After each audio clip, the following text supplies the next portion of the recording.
Welcome back to another episode of Positive Solutions for Life. I'm your host, Peggy Meyer. As we come to the close of another year, I want to invite you into a slower conversation, not one about goals or pressure or fixing everything before the calendar flips, but one about reflection, awareness, and intention. One that unfolds over two episodes. This is part one of a year-end reflection where we're not rushing into resolutions or putting pressure on ourselves to have everything figured out. Instead, we're pausing long enough to notice what this year has really taught us. Over the past year on this podcast, certain themes have shown up again and again. Reminders about mindset, inner wisdom, peace, growth, and becoming. In today's episode, we'll reflect on these first five themes that have shaped positive solutions for life and invite you to gently look back on your year with honesty and grace. Then, in part two, in a couple days, we're going to continue the conversation by exploring five more themes, including gratitude, reflection over perfection, slowing down, connection, and hope, helping you close this year with meaning and step into 2026 with intention. So, wherever you are right now, driving, walking, or just sitting quietly, allow this to be a pause. Take a deep breath and just for a moment, look back with compassion while looking ahead with clarity. So, wherever you are, let's begin with the first five themes. First, the inner game comes first. One of the most consistent messages throughout Positive Solutions for Life is this: transformation and lasting change starts on the inside. We've talked about mindset, self-talk, awareness, beliefs, and the stories we tell ourselves. Because no matter how many goals you set or habits that we try to change, if your inner dialogue, your thoughts, the stories you tell yourself stay the same, the outcome usually does too. This year, from the many guest interviews and books that I've read and talked about, we've discovered that the real work wasn't about doing more. It was about noticing what we were thinking. Maybe you realize, like I did for myself, that I was harder on myself than I realized. Maybe you realize that you tied your worth to productivity. Or maybe you kept replaying old beliefs that no longer fit who you're becoming. So here's a question for you to reflect on. What shifted internally for you this year? What did you notice about how you were thinking? And what changes did you make? And as you look toward 2026, ask yourself, what inner pattern, belief, or mindset deserves your attention? Not judgment, but care. Because when the inner game changes, everything else follows. The second theme is listening to your heart and your inner wisdom. So many of our conversations this year came back to this idea. When the noise fades, the truth becomes clearer. We talked about learning to listen to your body, to your emotions, to your intuition, and to your heart. Not the loud opinions of the world, but the quiet knowing within you. And for many listeners, this year brought moments of discomfort that were actually invitations. Invitations to slow down, to say no, to change direction, or to finally admit what wasn't working. As you think about this past year, where did your heart try to speak to you? What has your heart been telling you? Maybe you listened, Or maybe you ignored the invitation or the message because it felt inconvenient or scary. What has your heart been trying to tell you?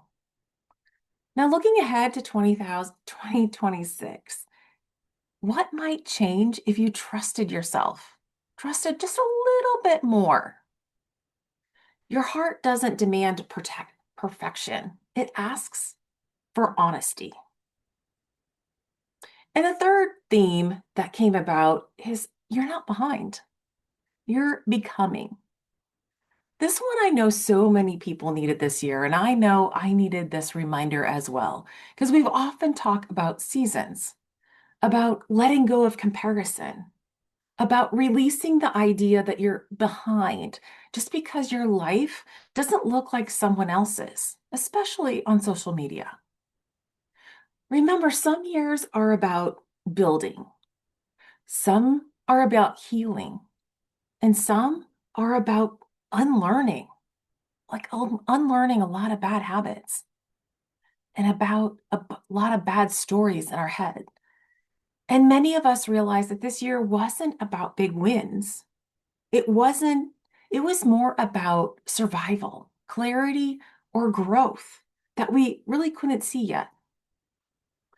So let me ask you, what did this year teach you about patience with life and with yourself?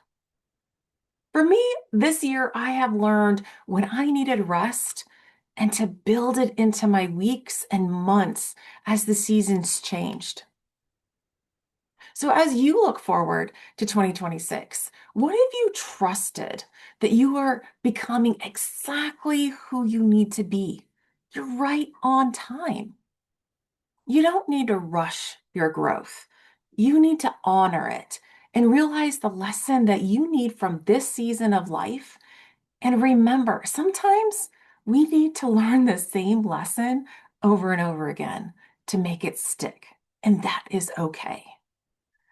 The fourth theme, small, consistent steps matter. If there's one thing we emphasized again and again this year on the podcast, it's this: transformation happens in small daily choices, not the dramatic overhauls, not the all or nothing plans, but the tiny moments, choosing rest instead of burnout, being intentional on maybe some small habits like drinking more water or just being aware of what we're eating, of speaking more kindly to yourself and showing up even when motivation was low. So, what small habit or choice made a difference for you this year? I know for me, I'm just really proud that I'm still consistent at showing up for this podcast and for you, the listeners who come to this podcast looking for a little bit of motivation or inspiration or just that little nudge to get a little bit better each day. And as you think about 2026, what is one small, realistic change you could commit to without pressure? Big change doesn't come from pushing harder. It comes from showing up gently and consistently and with intention. So, the last theme I'm talking about on this part of this podcast is choosing peace over pressure. This final theme today seems to surface more around the holidays or during transitions in life and even in moments of overwhelm. It's about choosing peace over pressure, not because life is perfect, but because your nervous system matters. Peace is about letting go of unrealistic expectations, releasing the need to please everyone, and learning when to pause instead of push. So ask yourself, where did you choose peace this year? And where did you keep choosing pressure? For me, I know I tend to keep choosing self-imposed expectations that I put a lot of pressure on myself to accomplish many things in a short amount of time, or expectations of how things will go, or how things are going to turn out, or how I'm going to complete all of this in a certain time frame. So, learning to be at peace with the outcome, even if it differs from my expectations, is something that I know I continuously need to work on. So, as we're looking forward to 2026, reflect on this question. What would it look like to protect your peace more intentionally? To live out peace in your daily life? What would that look like? Peace isn't passive, it's powerful, intentional, conscious choice. So, as this year comes to a close, I want you to hear this. You don't need to have everything figured out. You don't need to label this year as good or bad. You simply need to acknowledge what it gave you. Take what served you, release what didn't, and carry forward the lessons with gratitude. Because as you step into 2026, may you do so with awareness instead of judgment, intention instead of pressure, and hope instead of fear. Thank you for being part of Positive Solutions for Life community, and thank you for listening, reflecting, and growing with me. Join me on my next episode to reflect the another 5 themes from this past year. Until then, remember, you are exactly where you need to be, and please take time to reflect on this past year and prepare for the year ahead.